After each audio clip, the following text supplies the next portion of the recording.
Hello friends, welcome to my channel. આજે હું તમારા માટે દિવાળી સ્પેશિયલ બહુ જ ટેસ્ટી તેવી ચોકલેટ નાનખટાઈની રેસીપી લઈને આવી છું। આજે આપણે અહીં ઓવન, કુકર, કડાઈ કે બેકિંગ પાવડર વગર એકદમ જ ખસ્તા નાનખટાઈ બનાવીને તૈયાર કરીશું। આ નાનખટાઈ બેકિંગ પાવડર કે બેકિંગ સોડા વગર પણ બેકરી જેવી જ બનીને તૈયાર થાય છે। નાનાથી લઈ મોટા દરેકને ભાવે તેવી ચોકલેટ નાનખટાઈને બનાવી તમે 15 થી 20 દિવસ સુધી સ્ટોર કરી શકો છો। જો તમે મારી ચેનલ પર નવા છો તો મારી ચેનલને સબસ્ક્રાઇબ કરી બેલ આઇકન પ્રેસ કરી નોટિફિકેશન ઓલ કરો, જેથી તમને મારી નવી રેસીપીની નોટિફિકેશન સૌથી પહેલા મળે।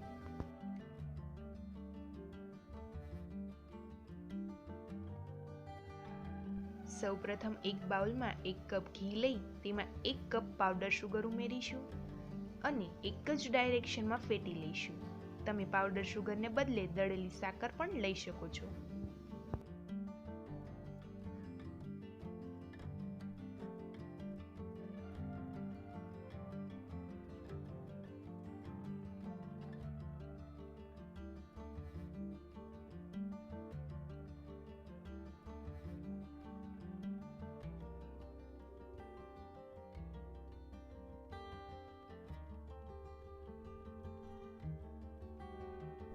ઘી અને ખાંડ સારી રીતે ફેટ્યા બાદ 1.5 કપ જેટલો મેંદો મેં અહીં ચાળીને લીધેલ છે તે ઉમેરીશું।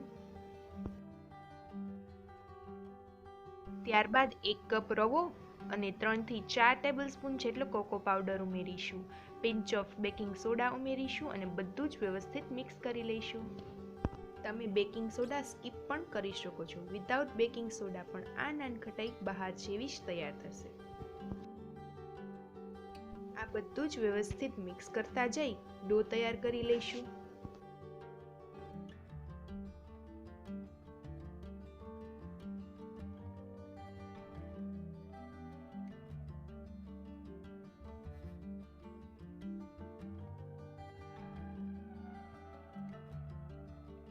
બધું જ વ્યવસ્થિત મિક્સ કરી સેમી સોફ્ટ ડો તૈયાર કરી લઈશું।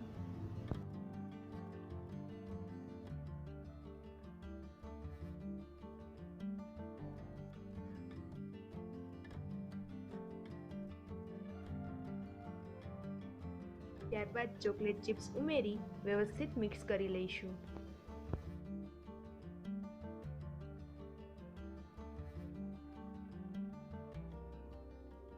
મેં અહીં પહેલેથી જ પેનને ડસ્ટિંગ કરીને રાખેલ છે। હવે તેમાં નાના લુવા તૈયાર કરી ચોકલેટ ચિપ્સમાં ડીપ કરી અને નાનખટાઈને બેક કરવા રાખીશું।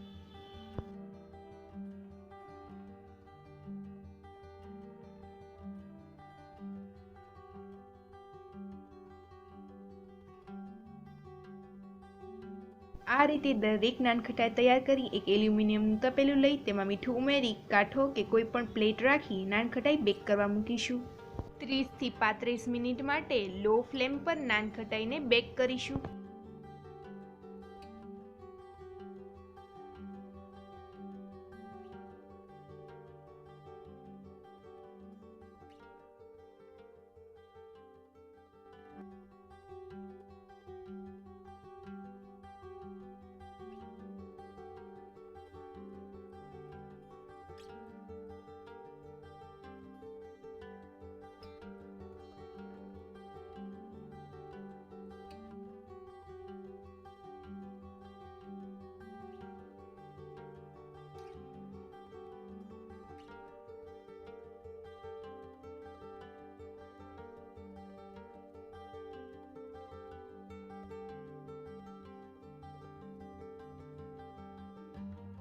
લગભગ 30 થી 35 મિનિટ બાદ એકદમ ટેસ્ટી ચોકલેટ નાનખટાઈ બનીને તૈયાર થઈ છે।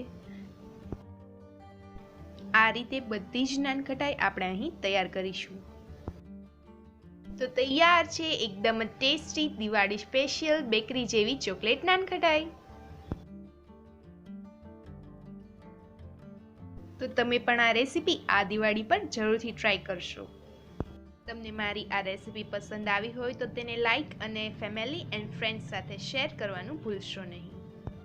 અને હજુ સુધી જો તમે મારી ચેનલને સબસ્ક્રાઇબ ના કરી હો તો મારી ચેનલને સબસ્ક્રાઇબ કરી બેલ આઇકન પ્રેસ કરી નોટિફિકેશન ઓલ કરો, જેથી તમને મારી નવી રેસિપીની નોટિફિકેશન સૌથી પહેલાં મળે.